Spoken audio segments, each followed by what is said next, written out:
आप सभी को मेरी तरफ से मैरी क्रिसमस। इसी के साथ आज हम उन्हें याद करेंगे जो एक सुलझे हुए नेता, प्रखर प्रवक्ता और बेहतरीन कवि अटल बिहारी वाजपेयी। आज 25 दिसंबर 1924 में जन्मे भारत के 10वें प्रधानमंत्री रह चुके अटल बिहारी वाजपेयी, जिन्हें भारत रत्न से भी नवाजा जा चुका है। आज उनकी जयंती पर हिंदी साहित्य और राजनीति में दिए गए उनके योगदान के लिए भारतवर्ष उन्हें हमेशा याद करेगा। नमस्कार, मैं साइमा, आप देख रहे हैं खबरों की दुनिया। आइए अब रूबरू करवाते हैं आपको इस वक्त की बड़ी खबरों से। छत्तीसगढ़ में महिला आयोग की अध्यक्ष ने महिला उत्पीड़न पर जन सुनवाई की। रायगढ़ की महिला आयोग की अध्यक्ष डॉक्टर किरणमयी नायक ने सृजन सभा कक्ष में आयोग के समक्ष महिला उत्पीड़न से संबंधित 23 प्रस्तुत प्रकरणों पर जन सुनवाई। उन्होंने 23 प्रकरण में से 16 प्रकरणों का निराकरण करते हुए उन्हें सुलझा दिया। साथ ही 7 प्रकरणों को निगरानी व जांच के लिए रखने का निर्देश जारी किया। मामले आते हैं जिसके चलते आयोग को दिक्कत होती है और महिलाओं को समझना चाहिए ऐसे मामलों लाने पर। उस बात बयान पर भाजपा के जो लोगों ने पकड़ा उसको लेकर कहेंगे। देखिए, भाजपा के लोगों ने उस बयान की केवल एक पेपर की एक गलत हेडलाइन को पकड़ा, उसके कंटेंट को उन्होंने पढ़ने की जरूरत भी नहीं पड़ी। वास्तव में वो पूरा जो प्रकरण था, एक महिला थी जो जानबूझ करके और जानते हुए कि शादीशुदा व्यक्ति है, उसके 3 बच्चे हैं, उनके साथ वो लिव इन में रह रही थी और उसके बाद वो दबाव डाले थी कि वो अपनी पत्नी को तलाक दे दे, बच्चों को छोड़ के उससे शादी कर ले। आवेदन देने के बदले काफ़ी दिक्कतों से गुजरना पड़ता है। ऐसी महिलाएं जो वास्तव में पीड़ित हैं, क्या उन्हें किसी प्रकार की योजना शासन की होनी चाहिए, उन्हें स्वावलंबी बनाया जाए, उन्हें अपने पैरों पे खड़े करने के कुछ ट्रेन किया जाए ताकि वो आगे अपनी लड़ाई स्वयं लड़ सकें। देखिए, किसी मामले के लिए उनको अवेयर किया जा सकता है, परंतु यदि किसी मामले के आधार पर उनको अपने पाँव पर खड़े होने की बात करें तो ये अलग है। हकीकत में सरकार महिलाओं को अपने पाँव पर खड़ा करने की दिशा में लगातार काम कर रही है। जिस तरीके से अभी सरकार ने गौठानों से महिला समूहों को जोड़ा है, तो उसका रिजल्ट आपको आने वाले सालों में दिखने लगेगा। और ग्रामीण स्तर पर भी और शहरी स्तर पर भी स्व सहायता समूहों को जो जोड़ा जा रहा है, उसके परिणाम तो आपको दिख ही रहे हैं। विपक्ष में मैं आपकी एक बयान को कभी बोलना चाहा था, तो क्या कहेंगे? भाई, विपक्ष के मुद्दे पर तरस आता है। यदि विपक्ष इस बात के लिए डिबेट करना चाहे तो किसी भी सार्वजनिक फोरम पर आ जाए और किस चैनल ने और किस मीडिया ने उस चीज़ को गलत समझा, वो मीडिया भी सामने आए और वो कहे कि मैंने गलत बयान दिया है, क्योंकि ये घटना बिलासपुर की है। रायगढ़ जिला संवेदनशील रहा है नाबालिग बच्चियों की तस्करी के लिए। इसके लिए आगे क्या रणनीति है और इसे कैसे रोका जाएगा? नाबालिग बच्चों के मामले में महिला आयोग की भूमिका नहीं है, उसके लिए अलग से बाल आयोग है और उस मामले में हमारी दखलंदाजी नहीं होती है। पर बच्चियों के मामले में कहीं पर भी आयोग, हम स्वतः संज्ञान हमने एक मामले में रायपुर में लिया था, तो फिर हमने उसको बाल आयोग को हस्तांतरित कर दिया था। हमारी नॉलेज में भी कोई चीज़ आती है तो हम उसको ले करके बाल आयोग ट्रांसफर करते हैं। कोंडागांव बलरामपुर जैसी घटनाओं के लिए महिला आयोग की क्या रणनीति है?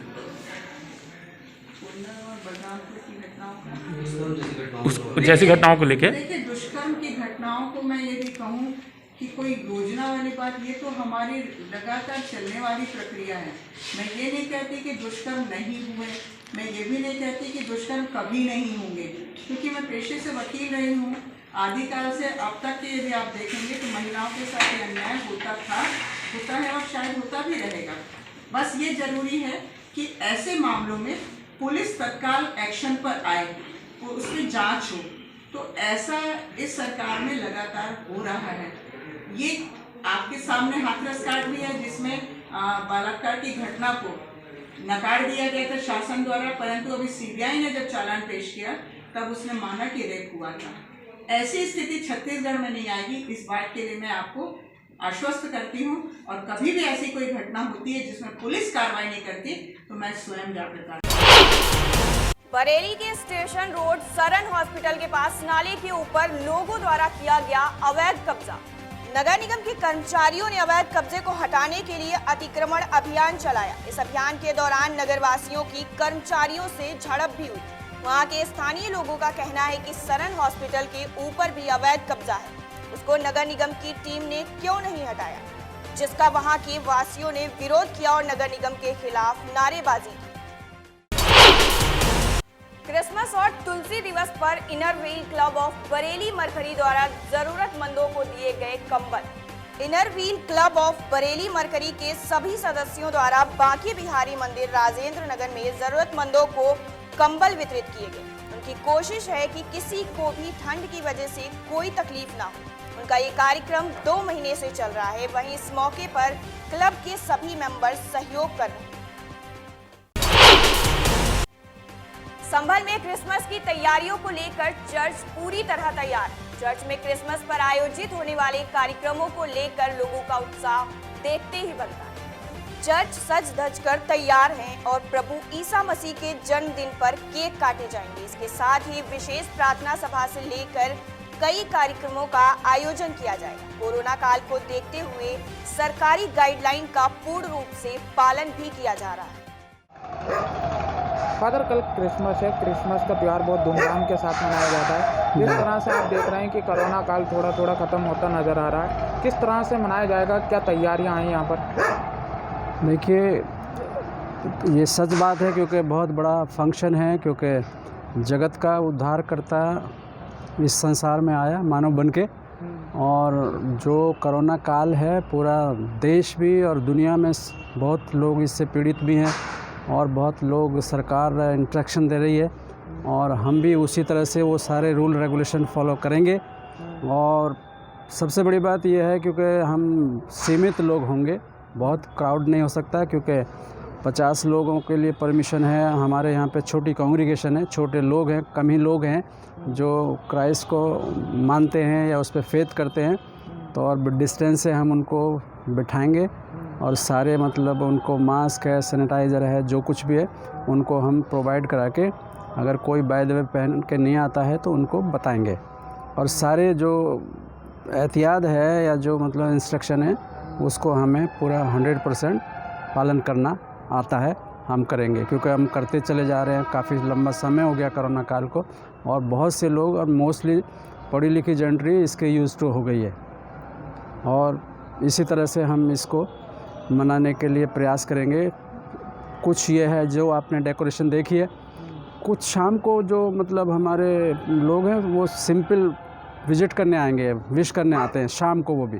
और दोपहर में सिर्फ जो है हमारी वर्शिप होती है, जो जैसे मतलब सारे चर्चेज में होती है, वैसे इसी चर्च में भी हम 10:30 बजे वर्शिप करेंगे। क्रिसमस का बड़े दिन का वर्शिप करेंगे। इसे क्या टाइम रहेगा? 10:30 बजे हम उसको, मॉर्निंग या नहीं, मॉर्निंग में, सुबह मॉर्निंग में AM रहेगा और 12 बजे तक रहता ही है। तो इस तरह से हम इसको करेंगे सेलिब्रेट। प्रधानमंत्री नरेंद्र मोदी को सिक्योरिटी हटा लेने पर जान से मारने की धमकी देने वाले दुकानदार के खिलाफ केस दर्ज कर लिया गया। वीडियो वायरल होने के बाद दुकानदार की तहरीर पर केस दर्ज किया गया है, जिसमें वीडियो में पटरी दुकानदार अभद्र भाषा का प्रयोग कर रहा है। मामला राजपुरा थाना के कस्बा गंवा का बताया जा रहा है।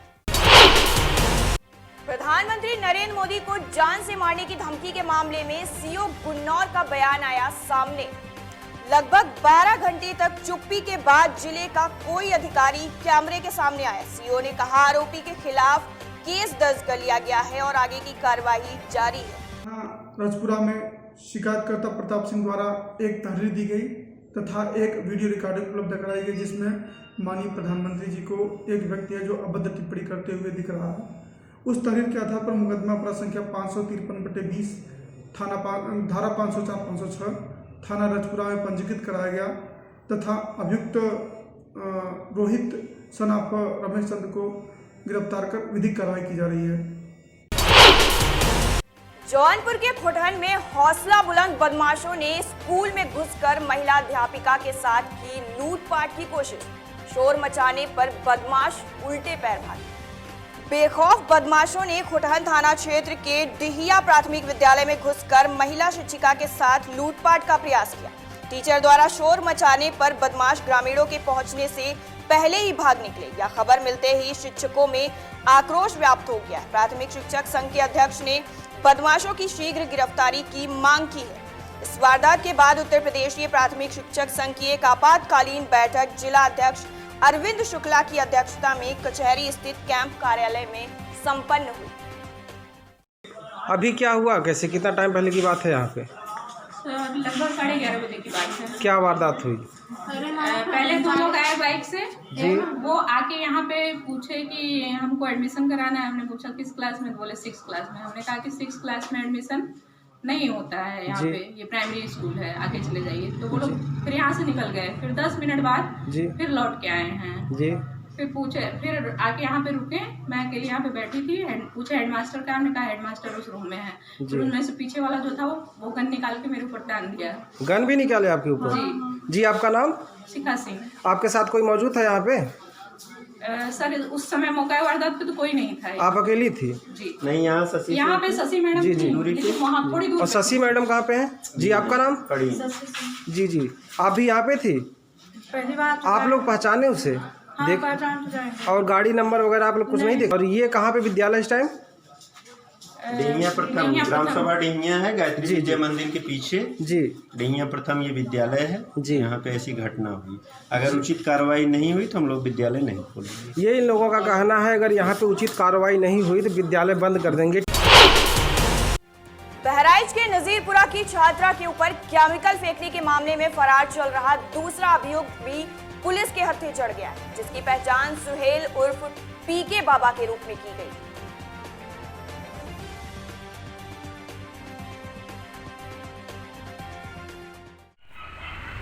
जनपद बहराइच की कोतवाली पुलिस को आज एक बड़ी सफलता हाथ लगी है, जिसमें लड़की के ऊपर केमिकल फेंकने का आरोपी, दूसरा आरोपी सुहेलपुर पीके बाबा, जो नशेड़ी किस्म का था, और उसने अपने दोस्त एहतसाब, जो कि पहले ही गिरफ्तार करके जेल जा चुका है, उसके कहने पर उस लड़की के ऊपर ज्वलनशील पदार्थ उसने फेंका था। उसको आज पुलिस ने गिरफ्तार किया है। पुलिस के भारी दबाव के कारण उसके परिजन उसको पेश करने के फिराक में थे और पुलिस की सूचना मिली, पुलिस ने गिरफ्तार किया है। उसको गिरफ्तार करके जेल भेजा जा रहा है। एहतसाम और ये सुहेल बाबा के ऊपर NSA की कार्रवाई की प्रक्रिया जारी है। और इस पूरे प्रकरण में सबसे अच्छी बात यह है कि पुलिस की तत्परता के चलते, पुलिस की संजीदगी के चलते इनको जो है 48 घंटे के अंदर दोनों अभियुक्तों की गिरफ्तारी की जा सकी। आगरा में दिल दहला देने वाली घटना सामने आई है। एतमादौला थाना क्षेत्र के मोती महल में एक महिला की बेरहमी से गला रेतकर हत्या कर दी गई। महिला का शव घर में ही लहूलुहान स्थिति में पड़ा मिला है। मौके पर पहुंची पुलिस ने शव को कब्जे में ले लिया है और मामले की जांच में जुटी है। एतमादौला क्षेत्र में मेहताबाग एरिया में एक महिला की गला काट की हत्या घड़ी के अंदर की है। डेड बॉडी घर के अंदर मिली है। बॉडी को अभी पंचायतनामा भर के पोस्टमार्टम के लिए भेजा जा रहा है। उनके जो भी परिजन है उनसे तहरीर प्राप्त करके इसको मुकदमा भी किया जाएगा। विविध इसमें जो एंगल्स है सब पे जो है काम किया जाएगा। मौके पे सभी अधिकारी, पुलिस की फोर्स टीम, थानाध्यक्ष सब पहुँच गए। पता चला कुछ घटना के पीछे क्या कारण रखा रहा है? देखिए अभी बहुत अर्ली है, अभी डेड बॉडी को बस देखा जा रहा है और घर का भी पूरा मुआयना किया जा रहा है। एफएसएल की टीम को भी हम लोग यहाँ पे बुला रहे हैं और जो भी इसमें निकल के आएगा जरूर बताया जाएगा। सर पता चला कि कल भैंस भी बेची थी और जो हत्या की वारदात को अंजाम दिया तो लाइट भी काट दी गई। देखिए इस पे हम लोग अभी कुछ टीमें गठित करके लगाएंगे और उसमें अलग अलग एंगल्स पे काम किया जाएगा और जल्द ही मुलजिम तक हम लोग पहुंचेंगे।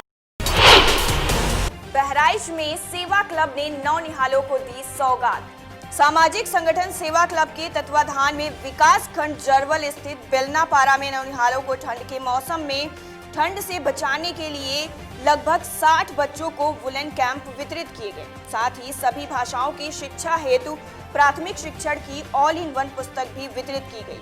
वहीं इस मौके पर युवा समाज सेवी अनिल यादव, पूर्व प्रधानाचार्य काशीनाथ पाठक सहित कई लोग मौजूद रहे। फिलहाल के लिए इतना ही। ऐसी देश दुनिया की बड़ी खबरें देखने के लिए जुड़े रहिए हमारे साथ और देखते रहिए खबरों की दुनिया।